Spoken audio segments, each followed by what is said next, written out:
Hello, welcome to AAPBS Peregrine 2022 Spring Webinar Series. We have done last year summer, fall, and this is our third webinar series. So if you have attended any of our webinars, welcome back. Otherwise, welcome. And let me briefly introduce AAPBS, what is about us. Our organization consists of about 140 business schools around the globe with the purpose of promote and advance business and management education throughout the Asia Pacific region with Asia Pacific centric contents. And we've been doing conferences, webinars, programs, and action learning, student exchanges, and of course, joint program and webinar like with Peregrine. And we also are calling for papers. If you come to our homepage, www.aappbs.org, you'll learn more about our organization, what we are doing, and our future events. So once again, welcome, and let me introduce our instructor today, Alima Demirasran, who is a director of Peregrine Asia Pacific Operations. Alima? Great. Thank you, Kayla. And good morning, good afternoon. Welcome, everyone. And I'd like to thank you for joining us in today's workshop, which, as Kayla kindly introduced, we are holding in collaboration with the AAPBS, the Association of Asia Pacific Business Schools. And I'm based out of my Tokyo office, and Kayla is joining us from Seoul, Korea. We have been, offering, as Kelly mentioned, these workshops, seminars, and webinars to really help you to, tackle the challenges you face in order to improve the quality of your education, your curriculum, your online offerings, or transition into online instruction as a result of, what's been going on in the last couple of years, right? So I have been working as a global higher education consultant for quite a long time. I will not say specifically how many. And I have taught graduate level management and leadership courses. So about Peregrine, we are Peregrine Global Services, and we provide assessment solutions, be it direct or indirect measure related to higher educational institutions for more than 10 years. And we currently serve more than 500 partner institutions. These are higher educational institutions, business schools and programs, and also programs in other academic fields. And we have delivered more than 2 million assessments to date. And we enjoy collaborating with AAPBS in order to help provide management schools with resources and services to enhance the quality assurance and the level of your educational offerings to your students. So feel free to reach out to either Kayla or myself if you have any questions, if you wanted to learn more about Peregrine Global or AAPBS. And we do plan to hold our webinar in a somewhat interactive format. So it all depends on your participation. So please answer the poll questions when they are offered and ask your questions by raising your hand or type them into a question pane or make a comment. And then at the end, we'll plan to leave some time for Q&A. So if we don't get to any of your questions, feel free to ask them during the Q&A, or again, reach us via email or any of our other means through website, scheduling meetings and events and so forth. So I'd like to start with a quote here. And it's by W. Edward Deming. And he famously said, "You can't manage what you don't measure," right? So often we are trying to manage our programs, improve quality, and enhance the student experience. But our efforts are much less effective if we do not collect objective, consistent, and reliable data. We all know that data-driven decision-making and works, and there's a reason that data is more important than ever now, of course, right? And we have learned that decisions are better, and those decisions are made much better based on, of course, solid data rather than our gut feeling or intuition. So I hope you are coming from the world of assessment, because today's topic is assessment, assurance of learning. And but let's kind of get on the same page, right? So to kind of, get that, on the same page essentially. So let's see what assessment is, right? It is the systematic collection, review, and use of information about educational programs undertaken for the purpose of improving student learning and development. So we are talking about assessing student learning, right? Student learning outcomes. And assessing student learning outcomes constitutes one of the cornerstones of quality assurance, and also international quality assurance and international accreditation frameworks, depending on your particular institution's affiliation with them. And so let's kind of review why are learning outcomes important in higher education. So essentially, we have made a promise to our students that when they complete our management or business programs, they will have acquired certain level of knowledge, right? Certain skills and competencies which they can apply to their work environments. Then how do we know we are delivering on those promises and learning expectations to our students? And how do we ensure that we continue delivering on those promises? So the answer is simply by setting effective and measurable learning objectives and then measuring them. And also, in addition, quality assurance agencies expect schools to put into place rigorous measurement tools to better understand the degree to which students have retained what they have been taught, what they have learned. So measuring student learning objectives is not the end goal. Most importantly, we do it to ensure that we are constantly surveying, collecting data, and analyzing the student learning results to ensure, most importantly, that we are continually improving our academic programs. And to continually improving our learning environment and staying engaged with that learning process is important, and something that institutions put into place in order to maintain that accountability. Oh, I had some animated features in there. Okay, so here comes the participation part. I'd like to ask you my first poll question. If you could take a time and answer this question, I would appreciate it very much. So the question is, at your program, do you actively and objectively measure your learning outcomes? So if you are, doing it, wonderful. The first answer is yes. If you measure some of our learning outcomes, and keyword here is objectively, right? Then that's also great. But if you are in the process of putting a plan together, or if you do intend to put some, objective measures of learning outcomes, that could be your third response. And then so far, I see the responses coming in, and we are heavily in the somewhat. Most of our learning outcomes are being measured, but there's room for improvement. And I'm glad that's your response, and I'm glad you have come to attend this session today. So hopefully you will walk away with some tools, with some ideas that you can apply at your institutions. So, thank you. I'm going to see if anyone is going to respond more than this. Okay, wonderful. Thank you. So then I start with the Deming's quote, right? And he's the person who gave us the idea of quality improvement cycles. And this one includes a plan, do, check, action framework. And it has been used for quality assurance in many industries across the globe. So now we, along with many of our other partner accrediting agencies and organizations, have adapted this framework to fit higher education, and specifically to continuous improvement of student learning. So I find the Deming cycle for continuous improvement of student learning excuse me, provides a systematic way to review and make the most out of our learning outcomes assessment data for better decision making.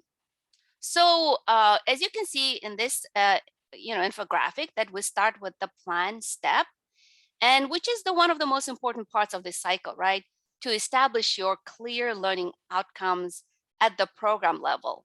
And this is not to be confused with the learning outcomes on the module level or course level. So I am based out of the US prior to moving back to Tokyo. So my higher education language sometimes reverts back to the US based education, which is, in terms of management and business, is where it originated. But I totally understand. So try to kind of, convert it into your, if you use modular, course level instructions. So try to kind of translate it into your course level. But essentially, so learning outcomes at a program level, at your, school level and university level, they need to be all in alignment. So the idea here is we need to determine what it is we want students to know and be able to do upon completion of an academic program. Now, the next stage is to how to identify your objective, your benchmarks, right? And how will you put into place the assessments? So these usually go together, since the tools you use to assess will often dictate the goals, right? The objectives and the benchmarks you will set for yourselves.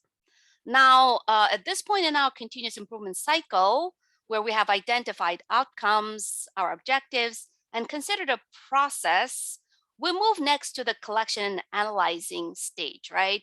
Which is part of the do step in the cycle. And then the last two steps of the cycle, sharing the results and making changes, or better known as closing the loop.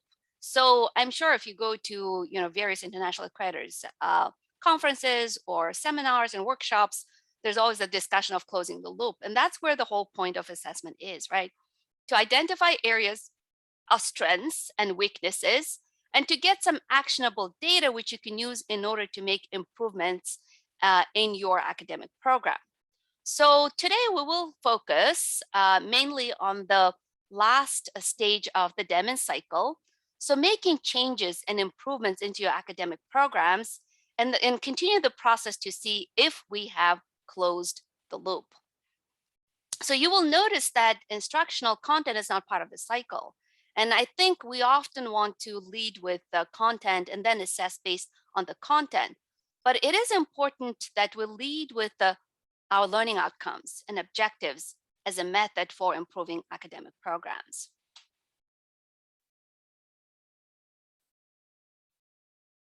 Oh, I did have also a little animation here. All right, so I wanted to kind of mention that we look at the summative assessment, right? And the value of a summative assessment is that it offers evidence that illuminates a program's strengths and weaknesses. So assessment data represent a flashlight in a sense, not a hammer, to use sort of my analogy. So they shine a light on what is working well in the program and point out strengths rather than being a blunt instrument to show where educators or students have failed. So assessment is used not to grade students, not to grade faculty in a sense, right? So through quantitative and qualitative methods, your academic program can expand on bright spots and also take corrective measures to mitigate any potential weaknesses that have been identified. So I kind of wanted to throw this in. And we are very familiar, I'm sure, with the types of assessments. Typically, we talk about formative and summative assessments. And I think we all do formative pretty well, which is the individual class or course level assessments that are integral part of our teaching and also learning process. Now, the formative assessment results are used to evaluate and also improve learning. And we can enhance student intrinsic motivation, their desire to learn by using assessment results, right? And then all of this contributes to improvements in teaching as well as, of course, improvements in student learning. Now, program level assessments, right? The summative assessments, they typically occur at the end of the student's entire learning process. It is used for accountability of the academic program to improve learning. And then it's often done as a pre and post test sort of format in order to demonstrate the value added. And then, of course, these provide summative measures for integrated knowledge and to illustrate student retained knowledge.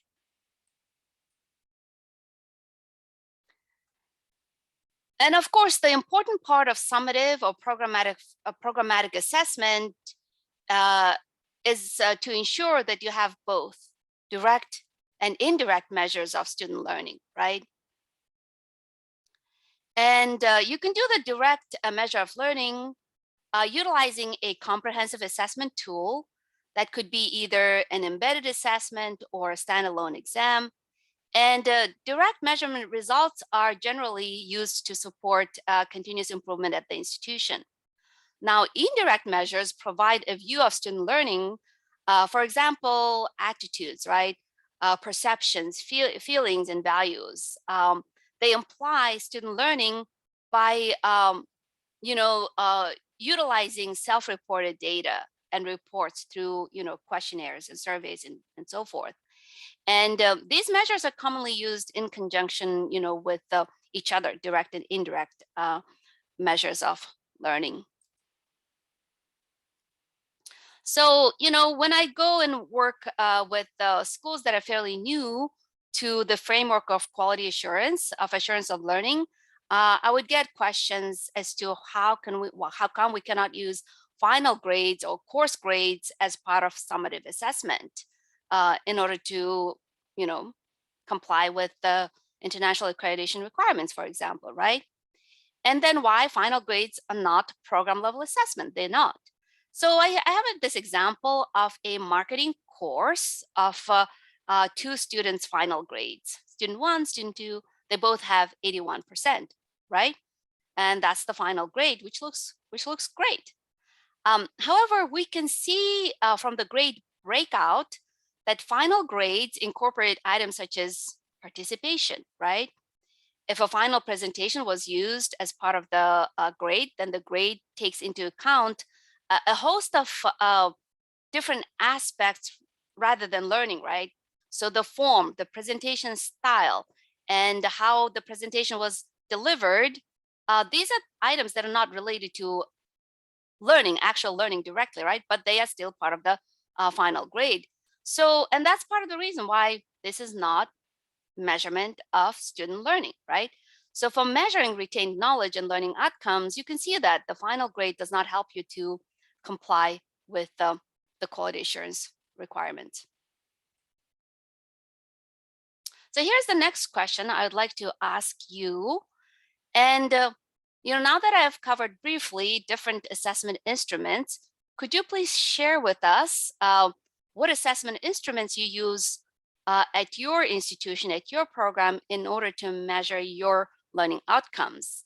It could be internal, in-house developed assessment, instruments, or it could be external assessments that you might be utilizing. And Peregrine, for example, come in as an external assessor. So I kind of combined both direct and indirect here, right? So the next would be direct measure versus indirect measure, or maybe at this point, you don't have an assessment plan in place, you might be working on it. So far I see, half of you utilizing internal assessments, and I should actually, and then you have direct measures of learning. All right, thank you for responding to that poll. Okay, now I see there's indirect measure of learning. So it's kind of, the responses are divided in between direct and indirect measure of learning that you utilize in your program. And then you have internal assessment instruments. And I don't see anyone with external measure. So thank you for responding to that poll question.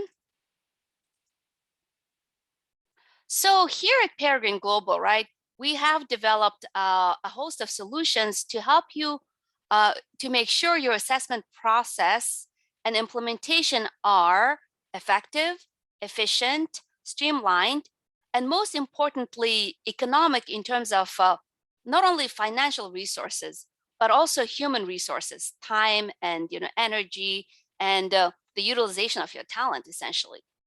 And there are a number of things I can talk about it, and we will talk about evaluate skills, professional skills assessment tool that we offer in our next webinar.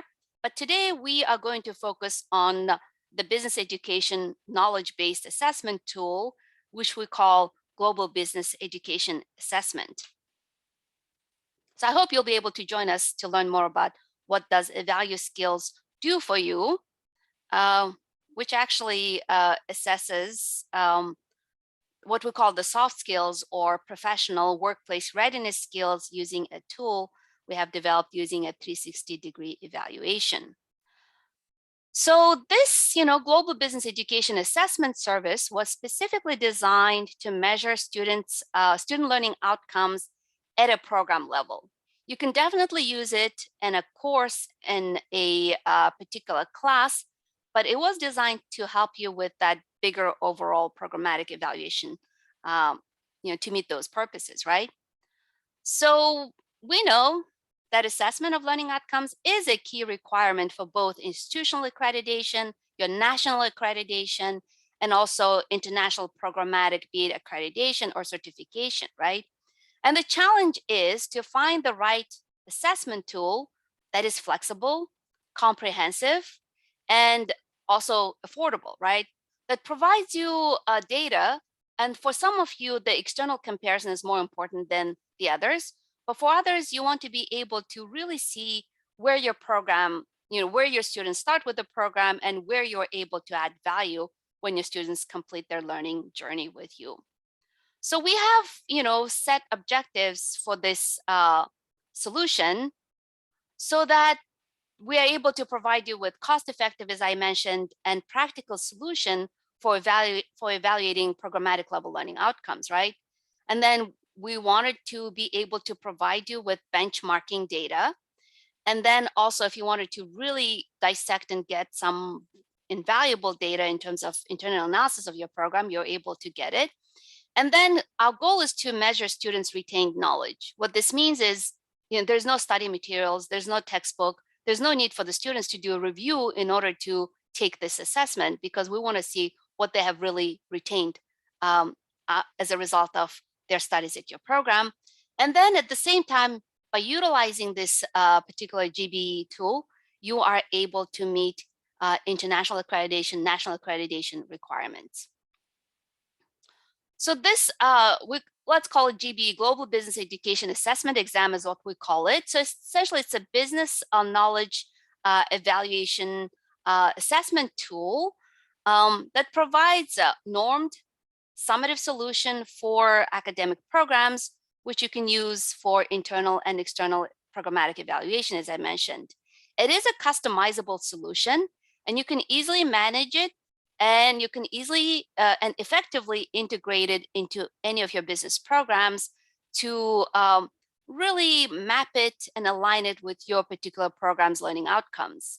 And it is designed, as I mentioned, to help you meet multiple compliance requirements, in addition to receiving an actionable data you can use for your academic decision making. And I've been bringing accreditation, quality assurance, assurance of learning frameworks here from the beginning of this webinar. And so there is, of course, a great nexus between quality and accreditation. So we work with all the major international accrediting agencies and higher educational associations like AAPBS. And all of the accreditors displayed here, you might have different affiliations with either AACSB or AMBA or EFMD or ACFUS. We work with all of them. And they all have identified and defined the learning objectives within the established framework of quality assurance processes, right? And those involve direct and indirect measures of learning, which result essentially in the programmatic evaluation. And if you're working with AACSB, they have it in the 2020 standards that programs do need to have direct and indirect measures of learning. And if you work with ACBSB or ACB, they specifically ask academic programs to have an assessment process in place. And also you can look at EFMD and AMBA Principles 6 and 7 and so forth. So what are the key features of our Peregrine's GBE assessment solution, right? So you can create an assessment that is aligned with your learning outcomes by selecting from the available 12 core management and business topics. And you can truly customize it in order to get that perfect alignment or really good alignment with your learning outcomes. And you can integrate it into your learning management system for seamless delivery of the assessment exams to your students. There's also an automated gradebook built into the LMS integration, or you can just use it as a soft link or hyperlink.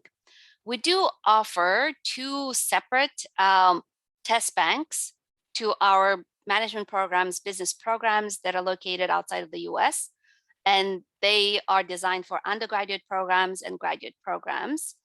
And then with all of our solutions, when you become a Peregrine client, you have full access to all your student data, to all the results. You can live track, but the most importantly, ability to run and generate all of the reports that we have made available to you. And there's no extra charge for any of it, just to make sure. So client admin is available to you 24/7. And then we talked about, benchmarking based on institutional demographics or various regional demographics and so forth we have available. And then another nice feature is we have designed this assessment tool so you don't have to employ proctors. You can definitely utilize your existing relationships with various proctoring organizations, but we have designed this tool so that you can, deliver this exam to your students without a proctor at a time, place, and space of choosing. So most often, especially in the Asia Pacific region, our schools kind of designate a time or classroom or location where students are able to take this assessment exam, but it's a flexible tool and you can go beyond what you traditionally do. And especially nowadays, a lot of programs are offering their programs online, or students are, remotely participating in their courses. So this is a very flexible and attractive solution, I believe. We do offer the business assessment exam in multiple languages. So what this means is I talked about the external benchmarking, right? Ability to compare your students' results against various multiple aggregates. And because these exams are offered in the student's native language, we are really measuring students' knowledge levels.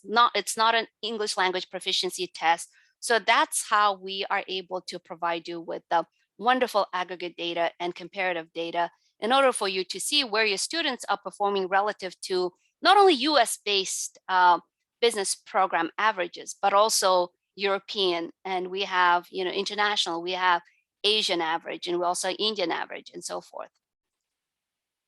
So here's the list of the 12 topics or business field or academic disciplines that we cover in our assessment exam. And then each topic, so this is the umbrella, right? 12 business academic disciplines, we can call it.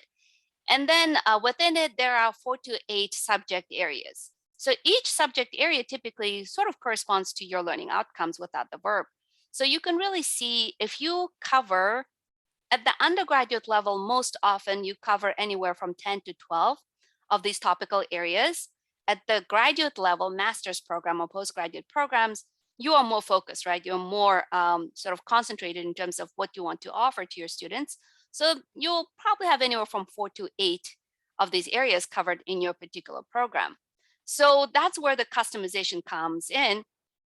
If you have a business topic that is not covered in your program at all, by all means, do not include it in your assessment exam. And you can have multiple assessment exams depending on your specialization, concentration, and as I said, if you have any areas of special focus in your program, you can definitely do that. So the 12 topics are here, right? So there's the 13th topic, which I called custom topics. What it means is, as I mentioned, if you have a very specialized offering, for example, the Fashion Institute of Technology in New York is one of our client institutions, and then they have to assess their students on fashion merchandising. And other business programs don't have that topic, right? But it is essential for their graduates to assess how their students are doing in fashion merchandising. So that would be a custom topic. So school will provide typically their test bank questions to us, and then we upload it along and offer it to the students along with our test bank questions. So for example, in India, we have India-specific topics as our custom topics. So our Indian schools can select from India-specific accounting as one of their topics. There's business finance that's specific to Indian environment, and then India-specific legal environment of business. And as I mentioned, topics are composed of 4 to 8, what we call the subject areas, so they break out. And here's an example of the business integration and strategic management subjects. And so you can really get much better understanding of what is covered in our database of questions from this information and see how well each topic aligns to your particular program. All right. So we do offer what we call the inbound and outbound assessment approach. So essentially, it is a program level pre and post test, right? So at the beginning of the program, students come into your school, and typically marketing or introduction to business are the first management or business courses that students take. So you offer the inbound exam, and you really get a good baseline measurement of where your students' levels are coming to your program. And then at the end of the program, depending whether you have internship or that experiential component, or it's a fully didactic program, you might offer the outbound exam at the end in the very last semester of the studies, or if you have an internship component before students go off. So we can talk in detail where you want to place the inbound and outbound. And the comparison of the inbound and outbound exam results provides you that direct measure of learning, right?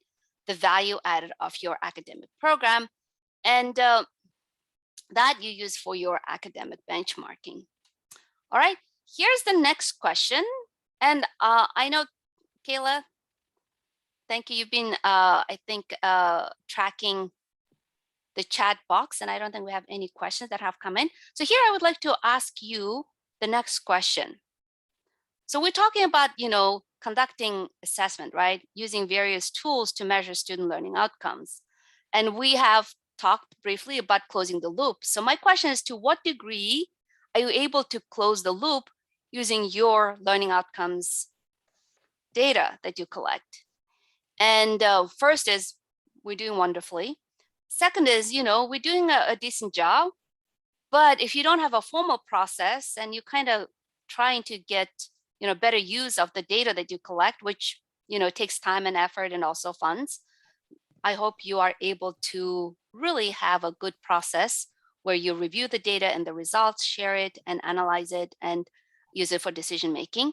And maybe you don't have it in place yet. So I see the responses coming in. Thank you. And so far I see is not a formal process, definitely dominating. And so that's, well, you have come to the right place. So hopefully, again, you'll come away from it with motivation and energy to institute a formal process to really use your assessment data and results. Thank you. So as a token of our appreciation for you in coming to spend this hour with us, I'd like to provide you with access to our Assurance of Learning workbook. And it's a pretty comprehensive workbook. It's really good if you are new to assessment, if you're new to accreditation, Assurance of Learning world, quality assurance overall, or if you have faculty who are resistant in helping you to conduct the assessment processes, or if you are in the process of going through initial accreditation or reaffirmation of accreditation, and you need to review and to really kind of get your heads around overall assurance of learning, this is a great resource and great refresher for you to go over and to share with your faculty. You can get it from our website. There's a link, but I'll be happy to send you e-copy of the book. But also, I'll be happy to send you, as a faculty, access to our GB assessment tool, so you can really try it out and review it in the environment that's very similar to students' experience. All right, so so here we're talking about closing the loop. So I wanted to kind of go into the data and the use of the data for your decision-making processes. So this slide says to analyze, you must ask questions.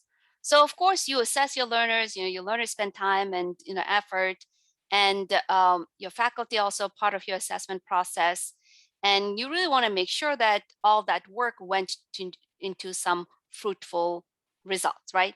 So the analysis stage is going to help you make sense of your data and begin to understand how to impact quality.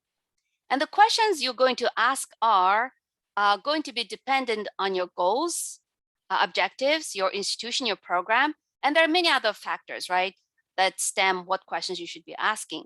But let's cover some basic foundational questions in this session and how you would answer them while analyzing your data and reports. And we will be using, of course, our reports as part of the addressing these particular questions. So we offer expansive reporting capabilities, and if you have come across us at any of the conferences or previous sessions, you, I hope, are familiar with that. And so it's not enough to administer the assessment itself alone, right?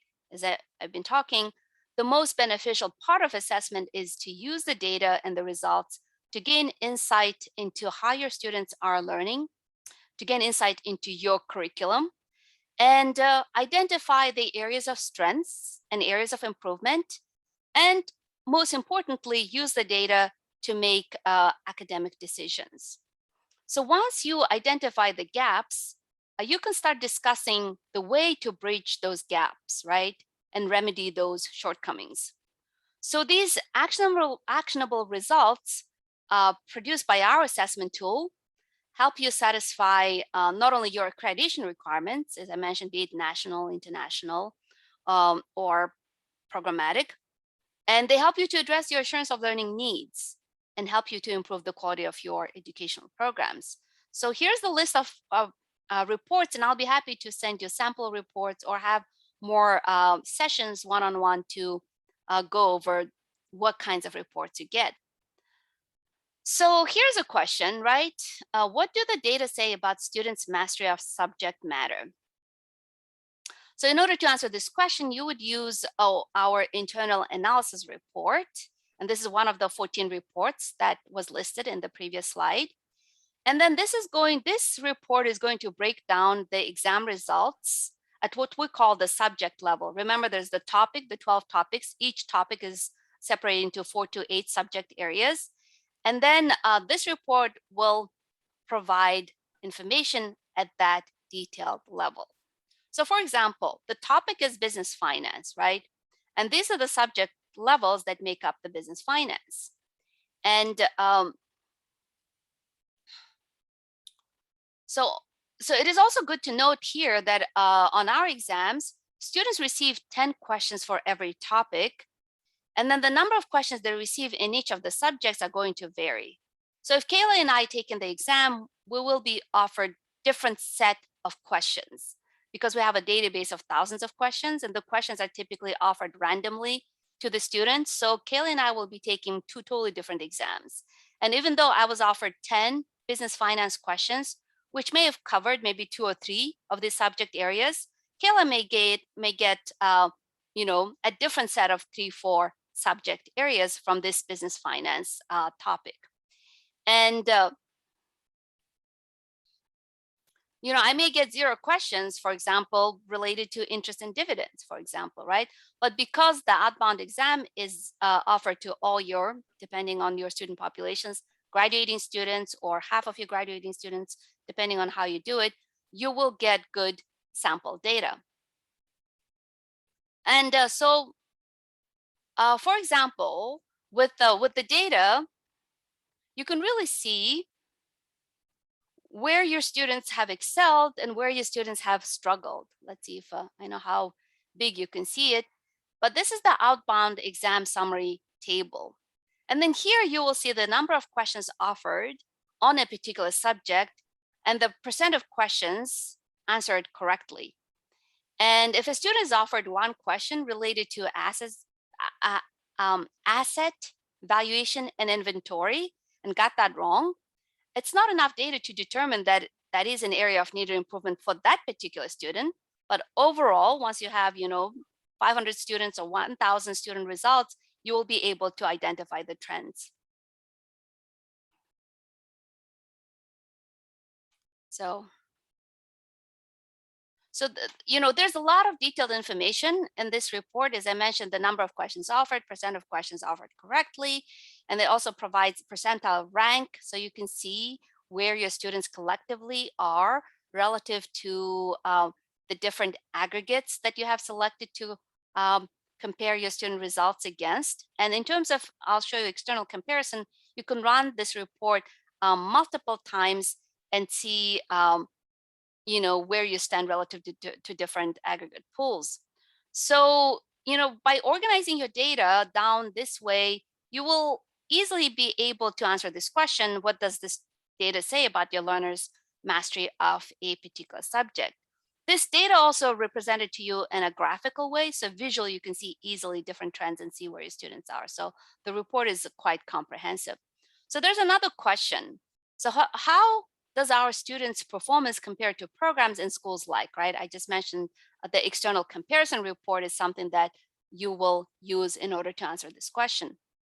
So it's good to understand where your learners are, where their scores are, and where they struggle, and also put it into perspective and compare it to the results of all the students who have taken this assessment tool, right?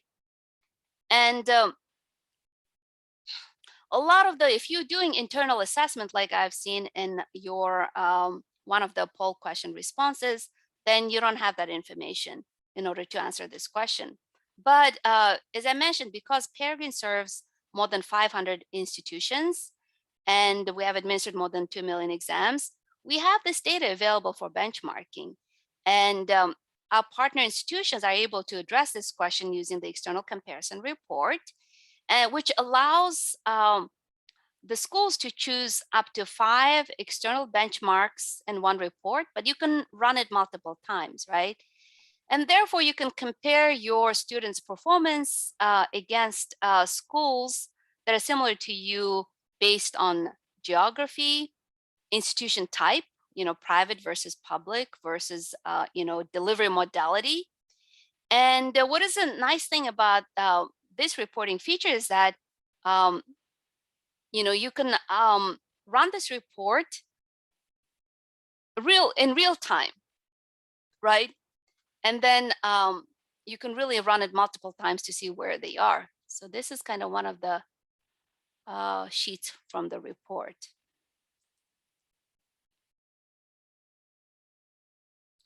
We're talking about direct measure of student learning, right? And I've mentioned there's indirect measure of learning, which you can gather using student surveys, for example. So we do have a capability to offer student surveys, complimentary service to your students as part of the, for example, outbound assessment exam. We typically recommend do not include more than 4 to 5 to 6 questions, because the survey is offered at the beginning before the comprehensive assessment. So you don't want to ask questions that might bring bad memories by asking about your program. How do you feel about the, quality of XY? But you can ask questions about what they feel they learned about certain areas, certain, academic disciplines, or so you can get indirect measure using the same tool is what I'm trying to kind of mention here. So it is, of course, vital that institutions demonstrate that they provide value to the students and to the stakeholders, right? So the question of what is your learner's perception of the value of your program is quite necessary. And this question is important to analyze using both qualitative and quantitative data. And as I mentioned, you can use the student survey results that ask questions related to program value, as well as comparing students' knowledge growth over the course of the program. And we talked about the inbound and outbound approach, right? Measuring students' retained knowledge at the beginning and end of the program. And then because you are able to do, because you do it you can get what we call the pairwise report. So at some point, your incoming students, for example, who have taken the assessment, say last fall, right? Fall of 2021. And then in 3 or 4 years, they will take the outbound exam. In order to start to conduct the assessment, you don't have to have the exact students going through the program and wait for them to take the outbound. So you can have, you can administer the assessment to your incoming students, and then you can collect the outbound data from your graduating students this year, and then you can run the reports. But at some point, the students who have taken the inbound exam, if they stayed with you throughout the program, they will take the outbound exam. So for those students who have taken both inbound and outbound, you can get individual student improvement data, and that we call pairwise report. And then with the data, with these different data, right, using the external benchmarking, the pairwise report, and also if you conduct a student survey, you can also really demonstrate the value of your program to various stakeholders, including prospective employees or prospective students, or alumni, or if you wanted to raise funds, maybe investors and so forth. And you can really think of a number of different ways you can communicate this information to your stakeholders and have the data to back it up. So here's another question that potentially could be posed, which is, what were the results of changes made to the program? So you have been conducting the assessment data, and you have been reviewing the data and analyzing the results, and based on a good sample, of course, and based on the trends that have been identified, and also based on the fact that certain of these academic disciplines are focus of your program, you have instituted changes, right? So you want to see, did the changes you make in your program, be it curriculum, be it a textbook, be it a delivery improvement, or whatever, did they have the intended impact? So once you have been collecting data over different testing cycles over the years, you will be able to run the longitudinal analysis report. So this is a side-by-side comparison of different exam periods, and essentially your trend analysis, right? Where have you improved? Have you gone up? Have you, so that's a good report to use in order to answer this question. So I wanted to talk about, let's see if there are any questions coming in. I wanted to talk about this supplemental reports, which we have many. So we have the individual program. We have a programmatic evaluation set of reports. We have the individual student results-based reports, that pairwise report that I mentioned. We also have what we call the supplemental reports that give you more insight as to where the knowledge gaps exist. And one example is what we call this response distractor report. And I would recommend to look at it after you have utilized the internal analysis report, the external comparison report, right? And then if you wanted to understand, why are your students answering questions incorrectly? Why are they making errors, right? This is the report you would come into. So what we did is we took our test bank database, and for each of the answers, we coded them into what's called the response distractor, right? What types of errors that students are making. So students could be making fact-based errors, concept-based errors, conclusion-based errors, interpretation-based errors, or calculation-based errors. And then in this set of tables, you'll be able to see the percent of questions, incorrect responses due to one of these 5 response distractors, right? But also, are these statistically significant? So you'll be able to zoom in and see, these highlighted cells. And for example, if your accounting students are making higher than the test bank frequency of incorrect responses due to calculation-based error, then you want to take a look at it and see how you can improve that, right? And then maybe your accounting students need math for accounting students as a way to improve those results. So the higher levels of sort of thinking related errors could be attributed to concept-based error, conclusion-based error, or interpretation-based error. So these are kind of starting to hint at critical thinking aspects of your learning outcomes if you wanted to use these results for understanding better where your students' comprehension is, where your students' level of ability to interpret results and develop the concepts and conclusions lie. So it's a really cool report, and I hope you will really benefit from this report, especially in order to make improvements and changes into your curriculum and program. So we actually, we have wealth of data, right? So we are regularly conducting various analysis and various tests to see how do schools utilize our solutions and what kind of improvements are they able to achieve with the use of our resources. And so in this example, we wanted to see if there was a trend with schools who used our assessment for at least 6 years consecutively. And so we analyzed the data from 7 schools that were selected for this bachelor's level evaluation. And so we made sure that we incorporated multiple groups of students and to get a good sample. And if you look at these graphs, you see that there is a positive trend in scores over time. For the master's level, we selected 2 schools over a 6 period. And there's also a positive trend and statistically significant positive trend.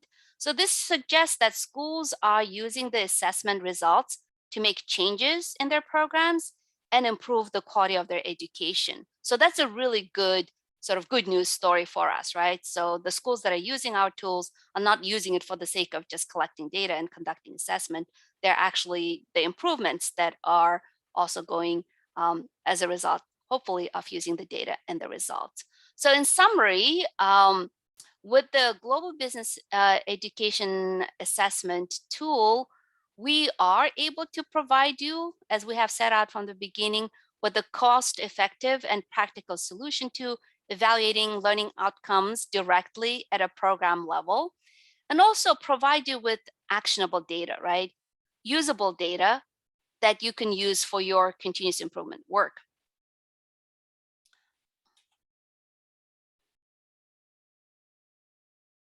Okay. Did you want 5 minutes now, Kayla? You are on, yeah. Yeah, if it's something that we could discuss, I'm sorry, within 5 minutes, but my question is more fundamental, setting a learning goal and the admin side of problems and all of the continuous questions. So we could do it really quickly, but I think we do it tomorrow.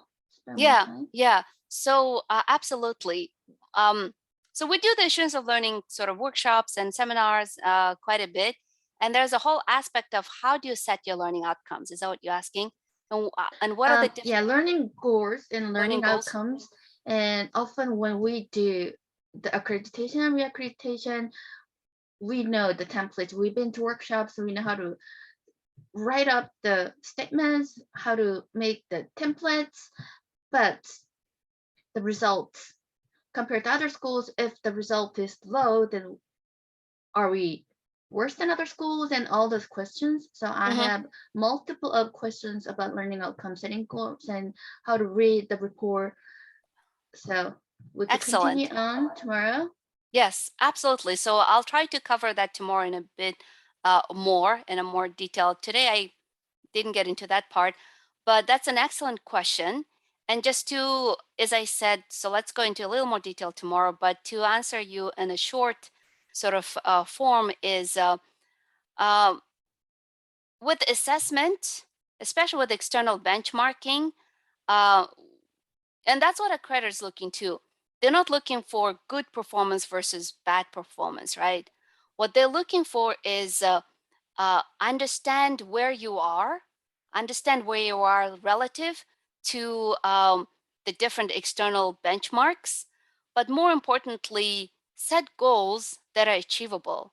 Identify how you can improve, where you can improve, and that's the value of the accreditation. Is what a lot of quality assurance agencies will tell you to get that process in place, to get an assessment plan in place that drives that process of improvement. So I hope in a short, that's the answer for your question today, and we'll talk tomorrow.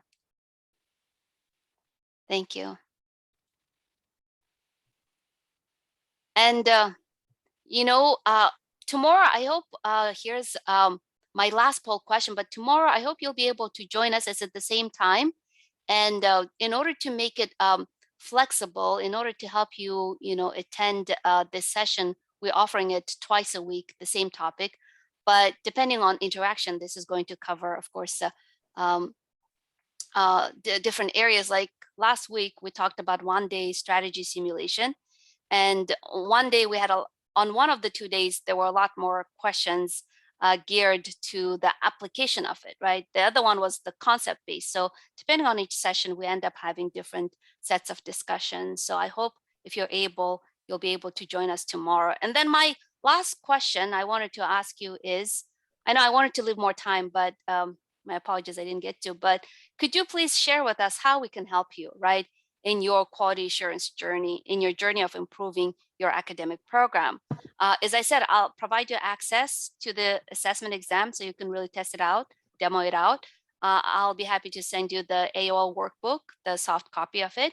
And then if you wanted to discuss, set a meeting about any of the assessment assurance of learning related issues, let us know. And if you wanted to receive an email with more of the Peregrine solutions, I'll be happy to send them to you and keep you in our email distribution list. If you did not want to receive any more information, let us know too.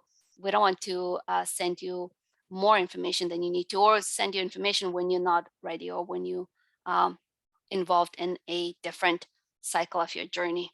So thank you. And then with that, questions you might have or concerns you might have, and any assistance we could provide you going forward. This is Kayla's email address, and that's my email address. And I'm going to have a set of questions as admin person side of perspective view. So if you are involved in writing a AOL or accreditation report, or are you going through the reaccreditation, please join us and we could discuss. And maybe my question could be similar to yours. And hopefully see all of you tomorrow. Okay, great. Thank you so much. Check AAPBS website. We have 2 more topics, and then the direct and indirect measure offered tomorrow one more time, as we mentioned. And then we'll look forward to seeing you at our next webinars. Thank you, Kayla. Thank you, everyone, for coming to attend this webinar. Thank you. Bye.